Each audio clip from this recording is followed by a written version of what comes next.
जन्माचा. बायकाचा जन्मच नको ग बया. सकाळी उठल्यापासून ते रातपर्यंत नुसतं काम काम काम काम काम. इथं मामांजी उठलं की त्यांना तोंड धुवायला गरम पाणी द्या. इथं चुलीवर चहा टूस तर ओढलीच की सासूबाई. पारे अगं ये पारे, पारे अगं ये पारे. घरातली झाडून लुटून कोण करायचं का तुझं बा येऊन करायचं घरातली झाडून लुटून. आता ग बया इथं माझ्या बाला आणायची काय गरज म्हणते मी. तरी पण मी अगं बसली बर का. माझी नणंद शाळेला जाते, तिची येणी करा फणी करा, तिला शाळेला धाडा. जळणी मेली तिची ती शाळा. ते पण मी म्हणतच बोलले बर का. तेवढं आली की माझी दीर म्हणते तर कसं. पारे वहिनी आवो वहिनी, वहिनी आवो वहिनी. भाकर तुकड्याचं जरा काहीतरी बघा, कामाला जायला उशीर होतोय. आहा आला मोठा बडाराव, भाव खायला जातोय की कामाला. दिसभर मसर तर राखतोय की नुसतं. हे बी मी आम्हालाच बोलले बरं का. तर आले माझी कारभारी शेतावरून म्हणतं तर कसं. पारे अगं ये पारे, माझं पायले दुखतात ग, जरा तेल लावून चोपून देतीस का ग. आता गो बया इथं दिसभर मी काम करायचं, पाय तुमचं दुखतात वय. तसं ना बघ पारे, शात लय लांब आहे, येऊन जाऊन करून पाय दुखा लागले. सांग की तुझ्या बाला एखादी फटफटी घेऊन द्यायला. असं मी तुझ्या बानं काय दिलंय देऊन देऊन लग्नात 20,000चा हुंडाच तेवढा दिलंय की.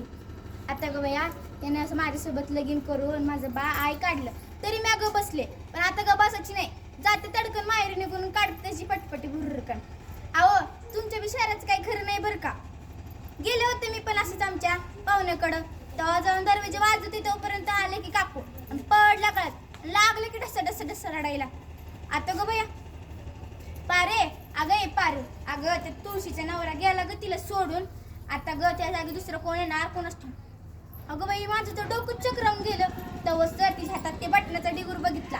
मग आलं माझ्या ध्यानात की बाई बसली होती त्या मालिकेत तोंड खुपसून. अहो काय कुठं चाललंय तुम्ही. आपल्या देशाला पुढे न्यायचा विचार आहे का नाही. आपली लेक काय करती, कुठं जाती, शाळा जाते की काळाचंच करती याचा विचार नाही.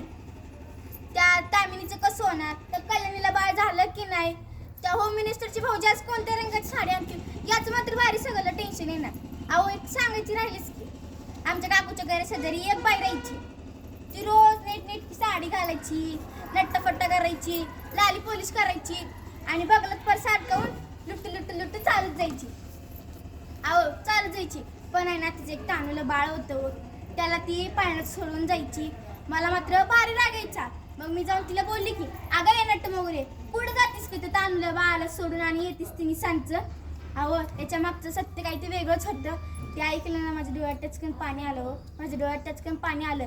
तिला पण होती त्या लेकराची आस. घराच्या 4 भिंतीपैकी एक भिंत आहे ती. घराच्या 4 भिंतीपैकी एक भिंत आहे ती जपण्यासाठी लढते ती. त्याच्या लेकराची माय मना म्हणाली माझं पण जेव्हा अमृताचं पाजर फुटतं तेव्हा माझं काहीच तर्क नडतं.